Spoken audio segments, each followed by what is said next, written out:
Hi, how you doing? I don't know about you, but I really enjoyed the best martial art video we did recently, and it sparked a lot of discussion in the comments, which have been brilliant. But a lot of people complained that it was a bit vague, it missed a lot of arts out, and then it kind of mixed things that weren't really comparable. So I thought it might be nice to drill down into some specifics and look at some subsets of martial arts. And so here in this video, we're going to look at 5 different systems for sword fighting.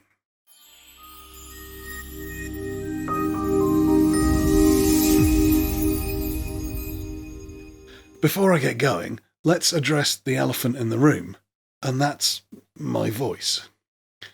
I genuinely don't know. It feels fine, but obviously isn't. But let's not let that stop us. I've picked 5 arts that all have things going for them to some degree. They're all sword-based and they cover a pretty wide geography and time period. This isn't really me ranking them, just a discussion of their relative merits. So let's start with Aikido.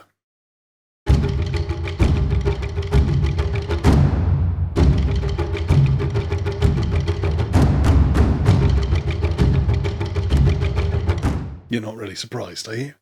I make it pretty clear that I have real issues with Aikido as a fighting system. It was the first art I trained in, and I genuinely loved it, but it became very clear over time that it doesn't really work. However, one of the things that's often said in its defence is that it's actually a weapons-based system, practised empty-handed, that the principles of the movement system in Aikido stem from systems of swordplay, that it can be used both to defend against an opponent with a sword when you don't have one, and also when you do.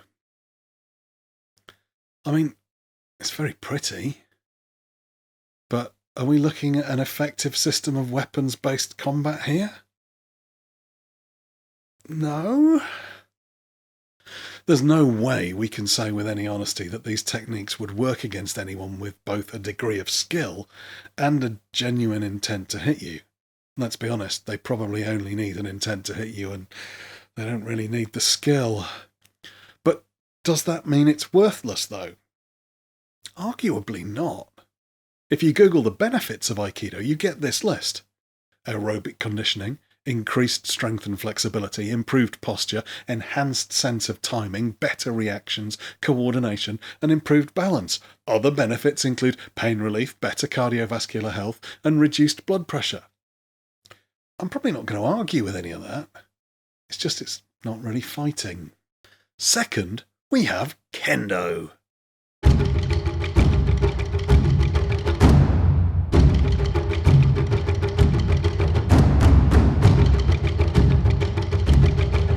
Despite coming from the same region and the same historical martial traditions, Kendo is in some ways the polar opposite to Aikido. It's all about resistance, about hitting your opponent when they're actively trying to stop you, and also hit you. Practitioners wear special armour and use shinai, split bamboo swords that can hurt a lot but tend not to do any significant damage, at least in the cut. However, like a lot of Japanese martial arts, it has a very insular focus, which means that Kendo is very good against Kendo, less so against other systems. Form becomes as important, if not more so, than success at any cost. If you like the aesthetic of Japanese swordsmanship, but also actually want to fight, Kendo could well be the art for you. Unlike a lot of Japanese martial arts, it actually does have a long history and arguably dates back hundreds of years. Fencing.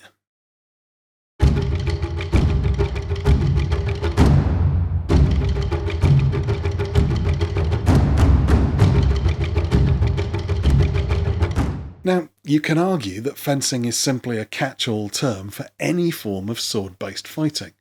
But for the purposes of this video, I'm talking about Olympic fencing, foil, épée, and sabre. 100 years ago, that list would have also included single stick, but sadly that's been dropped now. The 3 different weapons have different rule sets, but in essence the goal is the same: to hit your opponent before they hit you. Different weapons have different target areas that are considered valid, and the speed at which exchanges happen is so rapid that electric equipment is used to judge who made first contact. In foil, a light thrusting weapon that targets the torso only, and sabre, a cutting and thrusting weapon that can target anywhere above the waist, a system of priority, or right of way, is used to determine who wins the point. This can be a little controversial. Fencing is all about competition, and because of this, it can look quite messy to an outsider. But the footwork, the hand speed, and the targeting ability you get from it are second to none. German Longsword.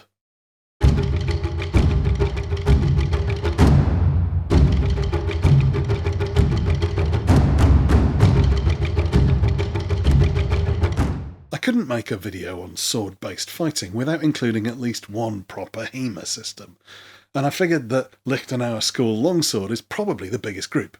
Admittedly, that covers a lot of different systems, and different groups interpret the same source material in different ways. Such is the way of HEMA. Lichtenauer was a 15th century swordmaster who supposedly travelled around Europe studying and eventually mastering the art of fighting with a longsword. A long, straight, double-edged sword that's usually used in two hands, but can be used in one. We only know the art of Lichtenauer because the systems of his students have survived, and so the whole thing is a little controversial. But in essence, there are a number of specific cuts, there are a number of oppositions, and a number of counter techniques. A large part of the system is based around winding, reacting to the pressure of your opponent's sword on yours in specific ways. The downside to all HEMA systems is that we have no lineage, so we have no one to tell us we're getting it right. But this can also be a benefit, because it means everything has to be tested, and tested against genuine resistance. So while there may be some argument about whether what you're doing is truly historical, there shouldn't be any about whether it works. If actually fighting with a sword is your goal, you aren't going to find anything much better than this. Tai Chi sword.